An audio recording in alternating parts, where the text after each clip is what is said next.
इंदौर के हनी सिंह के शो को आखिर किसकी नज़र लगी। इतनी बुरी स्थिति तो हनी सिंह ने भी नहीं सोची थी कि उसके शो कैसे फजीते हो जाएंगे। नगर निगम ने हनी सिंह का शो का टैक्स 50 लाख रुपए जमा करने के लिए कहा था और चेतावनी भी दी थी कि इसके बगैर कार्यक्रम नहीं किया जाए, यदि किया तो सामान जब्त कर लिया जाएगा। और ऐसा ही हुआ। आज नगर निगम की टीम ने उनका 50 लाख रुपए का सामान जब्त कर लिया। बताया जाता है कि बिना टैक्स चुकाए कार्यक्रम हो गया। नगर निगम ने कोई उसमें बाधा नहीं डाली, ऐसा नगर निगम का कहना है। इंतजार सुबह तक का किया जा रहा था। सुबह नगर निगम अपर आयुक्त लता अग्रवाल ने रिमूवल गैंग के अमले को आदेश दिया कि तुरंत मौके पर पहुंचे और सामान को जब्त कर ले।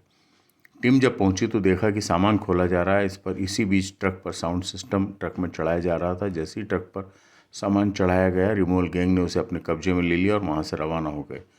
मौके पर खड़े लोगों से कहा कि जब तक पूरा टैक्स जमा नहीं होगा सामान नहीं छोड़ा जाएगा।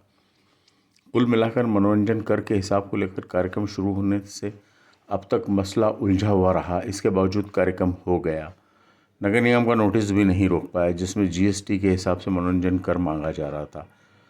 शुक्रवार को रात को 7,84,764 रुपये आयोजकों ने ऑनलाइन जमा करवा दिए थे। टैक्स का हिसाब देते समय हालांकि आयोजकों ने शपथ पत्र जरूर नगर निगम को दिया था।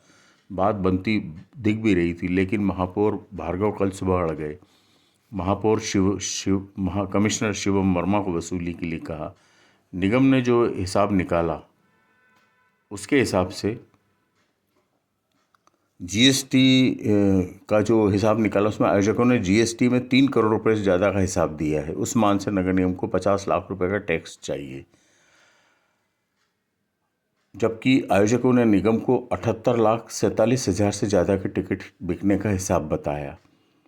जीएसटी को करोड़ों में हिसाब बताया और निगम को लाखों में। यह बात समझ में आते ही नगर निगम के मार्केट विभाग से टीम कार्यक्रम शुरू होने के पहले ही नोटिस लेकर रवाना हो गई थी, जिसमें कहा गया था कि टैक्स का पैसा जमा करवाए बगैर कोई आयोजन नहीं किया जाए। लेकिन वहाँ पर जो है वो कोई नोटिस लेने के लिए कोई आयोजक मिला ही नहीं।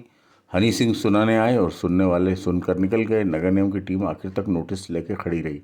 बताते हैं कि जब किसी ने नोटिस नहीं लिया तो चेतावनी कागजों में ही रहेगी। वैसे भी कहा जा रहा था कि बड़े इवेंट में इस तरह की खींचतान चलती है, कोई आयोजन रुकता नहीं है। महापौर भार्गव ने पुलिस को भी चिट्ठी लिखी थी, नगर निगम का टैक्स नहीं चुकाने पर पुलिस की मंजूरी नहीं दी जाए, लेकिन ऐसा नहीं हुआ। सारे विभागों की मंजूरी मिली और कार्यक्रम भी हुआ। निगम जरूर मनोरंजन कर का हिसाब लेकर घूमता रहा। निगम अफसरों की दिलचस्पी भी महापौर के साथ नजर नहीं आई। अब कुल मिलाकर कहा यह जा रहा है कि हनी सिंह तो एक लंबे मिलेनियर इंडिया टूर पर हैं और इसमें से जो 4 शहरों में उनके जो शो होने थे उसमें इंदौर भी था। शनिवार को जो कार्यक्रम हुआ उसमें मात्र वो 10 गाने ही गा पाए। उसके बाद में हनी सिंह ने अपने सोशल मीडिया हैंडल एक्स पर इंदौर कंसर्ट के कुछ वीडियो भी पोस्ट किए। एक वीडियो में उन्होंने इंदौर को शायरों का शहर कहा है, दूसरे में उन्होंने कहा कि इंदौर के कंसर्ट में हेलीकॉप्टर से ली गई अपनी एंट्री को भी बताया, जिसमें उनका फेमस मिलेनियर भी बैकग्राउंड में चल रहा है। कुल मिलाकर ये जो पूरा सिलसिला है, इसमें आयोजकों का ये कहना है कि हमारे मात्र 80 लाख रुपए के टिकट ही बिके हैं। डिप्टी कमिश्नर लता अग्रवाल का कहना है कि हमने आयोजकों से 50 लाख रुपए की राशि का चेक देने के लिए कहा था, लेकिन उन्होंने इनकार कर दिया। उनका कहना है कि सिर्फ 80 लाख रुपए के टिकट बिके हैं। इसके अलावा बड़ी संख्या में कॉम्प्लीमेंट्री पास दिए गए, जिसके चलते शो को कोई खास फ़ायदा नहीं हुआ। डिप्टी कमिश्नर लता अग्रवाल के मुताबिक हमने आयोजकों से सीए चार्टर्ड अकाउंटेंट की रिपोर्ट मंगाई है, उसी के आधार पर अब टैक्स की वसूली की जाएगी। इधर जो सामान जब्त किया गया उसकी अनुमानित लागत 50 लाख रुपए से लेकर 1 करोड़ तक की बताई जा रही है।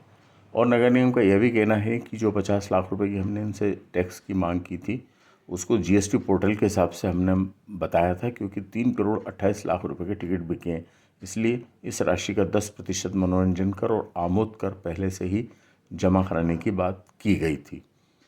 अब इन्होंने टैक्स जब पहले जमा कराया ही नहीं और यही वजह है कि नगर निगम का कहना है कि हमने उनका आयोजन रोकने के लिए कोई ऐसा कुछ भी नहीं किया और ये जल्दी क्यों समाप्त हुआ, इसको लेकर नगर निगम ने कोई स्थिति अपनी स्पष्ट कर दी है कि हम जो है ये शो को जल्दी बंद कराने के लिए जिम्मेदार नहीं हैं।